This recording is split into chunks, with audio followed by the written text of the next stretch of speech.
The screeching of tires pierced the cold. November air as Sarah Martinez threw herself forward without thinking.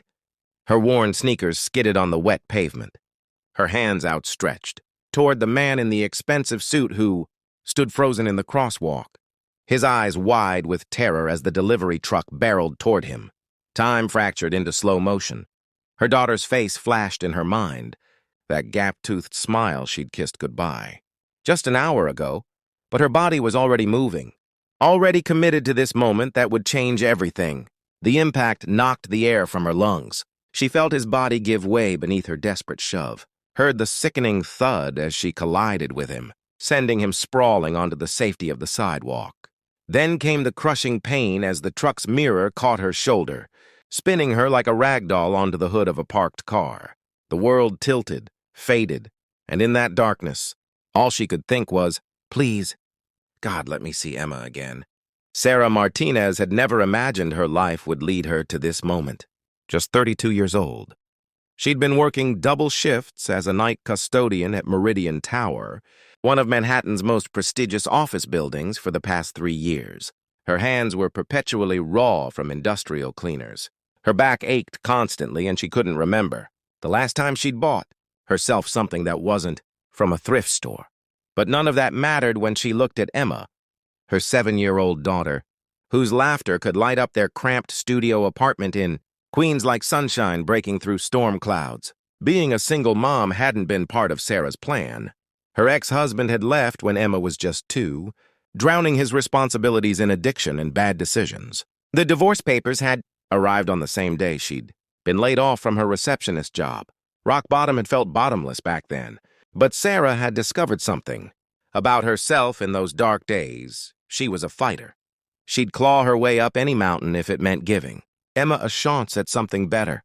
The man she'd saved was Jonathan Pierce, though she didn't know that yet. As the CEO of Pierce Industries, a tech conglomerate worth $8 billion, Jonathan was accustomed to people moving out of his way.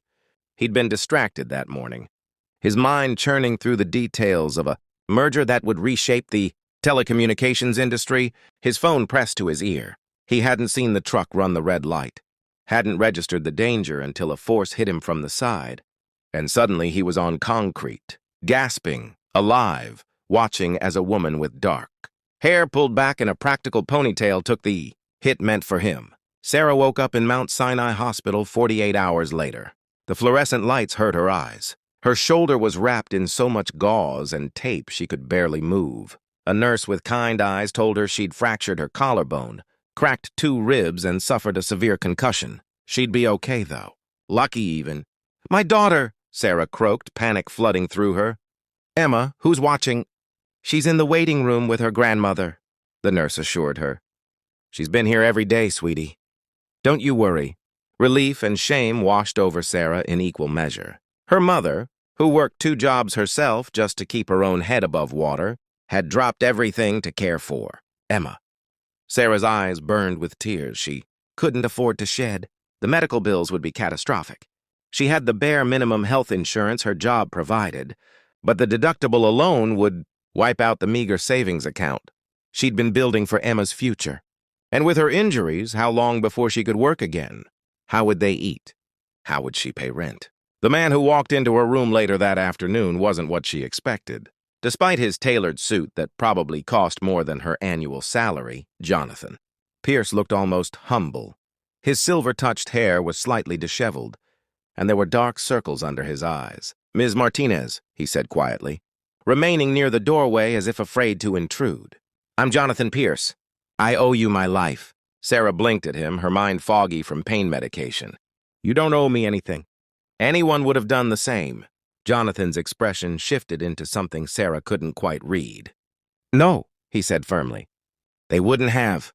I've spent my entire life surrounded by people who want something from me. You didn't know who I was. You had no reason to help me and every reason not to. You have a daughter. You put her at risk to save a stranger." "I didn't think about it," Sarah admitted. "I just reacted." Over the following weeks, Jonathan became a regular visitor. He'd sit in the uncomfortable hospital chair and talk about everything and nothing.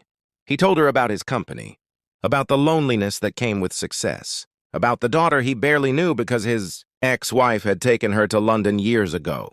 Sarah, in turn, shared stories about Emma's obsession with dinosaurs, her dream of becoming a paleontologist, the way she'd memorize entire chapters from library books because they couldn't afford to buy them. What Sarah didn't know was that Jonathan was quietly taking care of everything. Her medical bills disappeared.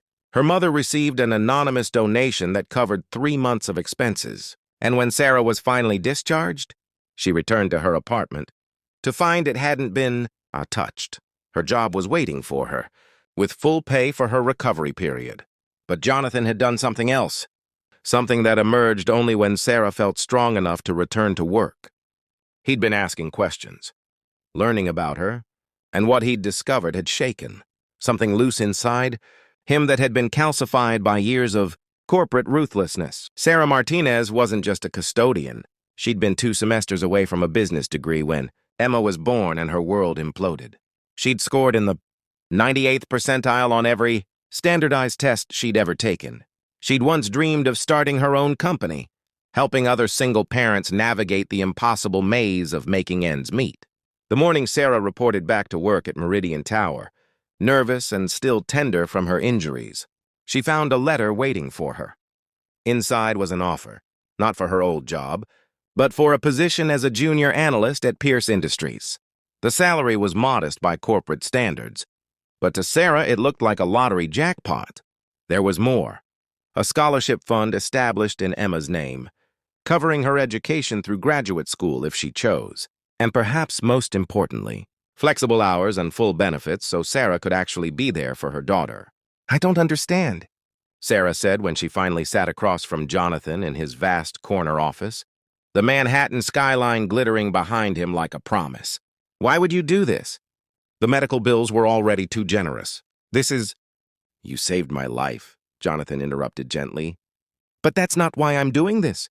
I'm doing it because watching you, learning about how you fought for your daughter, how you've maintained your dignity and your kindness, despite everything life has thrown at. You reminded me of something I'd forgotten."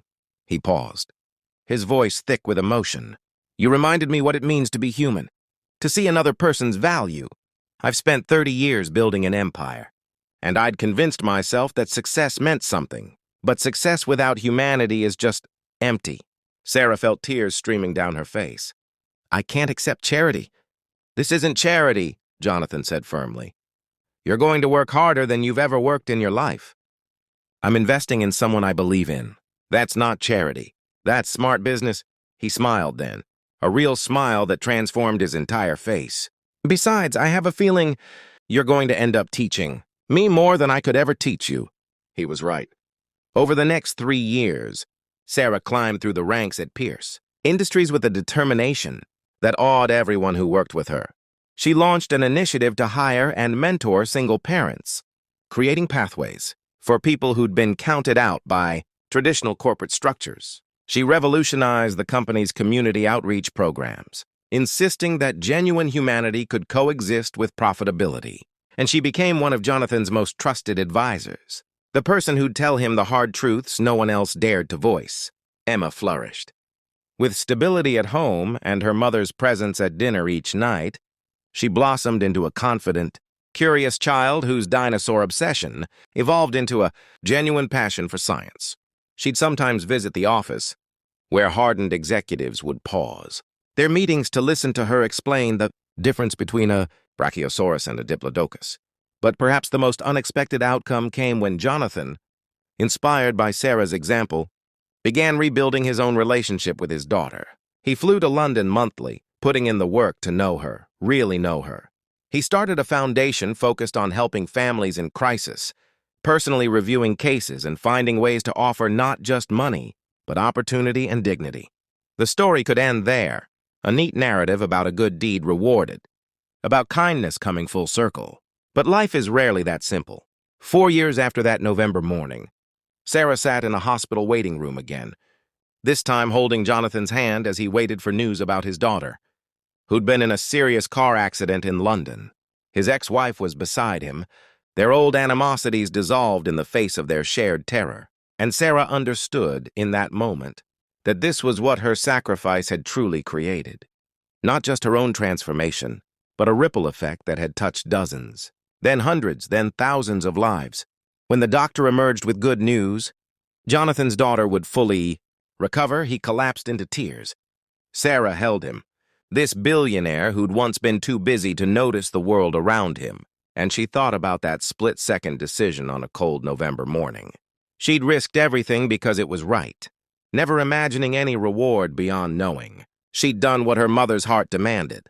What she got instead was immeasurable, a life rebuilt, a daughter thriving, and the knowledge that one act of selfless courage could transform, not just 2 lives, but entire communities. She'd saved a man's life, and in doing so, had somehow saved her own. That's the thing about kindness, Sarah realized. It doesn't follow the rules of transaction or exchange. It multiplies. It transforms. It reminds us all of the better angels of our nature, waiting patiently for someone brave enough to let them fly.